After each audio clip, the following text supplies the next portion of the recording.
How y'all doing? We're going to see if we can't solve some problems in the world tonight. I've had people tell me, oh, dream bigger, dream bigger.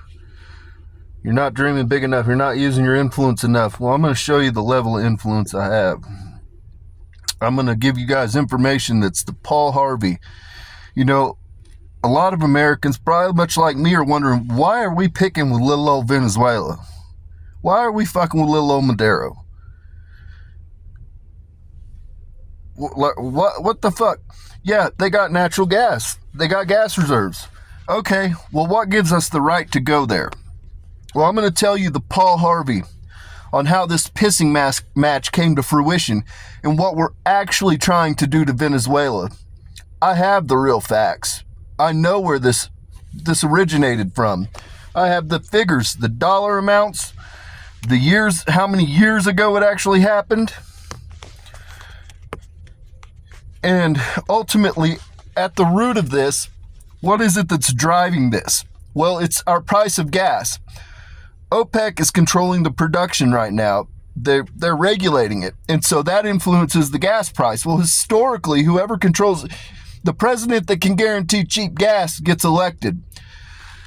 So anyhow, that's what we're doing there. Ultimately, we're trying to get the natural resources. We're trying to leverage and bully them out of their natural resources. Well, what gives us the right? I'll tell you what their basis and their foundation is.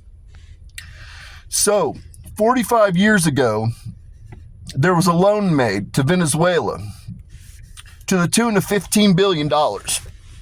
Now, understand, they were a developing nation, okay? They could never, $15 billion to a nation that literally people are living in huts, okay? They had no means to fucking ever pay that back. They still couldn't ever pay that back with the interest and the compounding and all of that shit.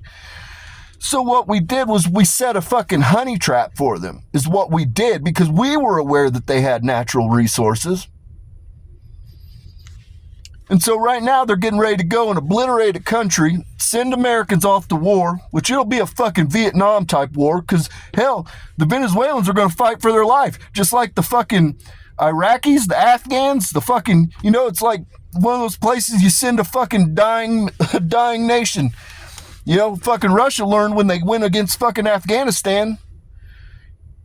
You know, those people aren't just going to roll over. They're going to fight like their fucking lives depend on it. You're going to a foreign nation to put boots on the fucking soil. And so anyways, this could never be paid back. And I come with receipts, okay? The GDP of Venezuela today in 2025 is $108.5 billion. The GDP per capita is $4,000 to $4,100. So we're going there to kill a bunch of poor people. That's what the fuck we're doing. That's what they're insinuating. That's what the American taxpayers are going to pay for. Go and kill a bunch of fucking poor people over fucking gasoline from a loan that's 45 years old for $15 billion that they knew could never be paid back.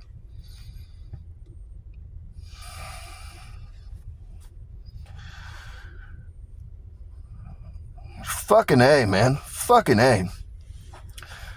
The U.S. spent $850 billion in 2025 in the private sector for procurement of military equipment.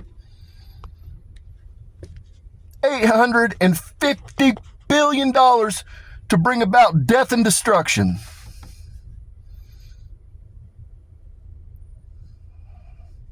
This year, right now, 2026 coming up, the U.S. is in the current process of authorizing $901 billion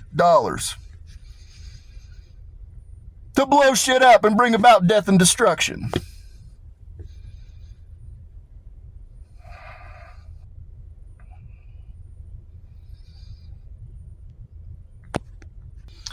You know, I'm going to give you, and I got little angels everywhere, and they just came in. That's why I had to pause this video, because they came in and they dropped some jewels on me. To give you an idea, we're sitting here talking about invading a goddamn country, over $15 billion, bringing death and destruction over some fucking natural resources that we have no real right or claim to. We knew what the fuck we were doing. the reality of it is, old Tim Walz, old Minnesota, the number I'm told is y'all fleeced $8 billion. $8 billion from the taxpayers. That's what my little angels in my ear say. So these are astronomical numbers we're talking about, guys. But $15 billion from 45 years ago is the least of our problems. This is a fucking pissing match. This is nothing more than that. It's nothing more than us being a goddamn bully on the block. And how can you dare, Donald Trump? How can you dare, Mr. President, talk about you are a president of peace when you are funding the goddamn bombs that are blowing up Palestine? You're funding the fucking death and destruction that's happening on the Eastern Bloc. And now you're talking about going in and obliterating a fucking country of fucking poor people. How dare you insinuate that you're a president of peace, that you're a president of the fucking peoples of the fucking world? You know what? From the confines of my fucking house, I can do more than you can do in the goddamn White House. I suggest you contact the Prince of Saudi Arabia, Prince Abdullah. Pick up your fucking phone and call him. With that, peace and blessings be upon your home. Hopefully y'all have some clarity as to what the fuck's really going on here and who the fuck we really are in the world. How the fuck we're really making our way. What the fuck we're really doing to other fucking nations and other poor people. Fucking 45 years ago? Fuck out of here. Fuck out of here. How much fucking fuel does it cost to send our fucking battleships and our fucking aircraft carrier over there? Fuck out of here. Fuck out of here. Pick up your phone and call the Saudi prince, Mr. President.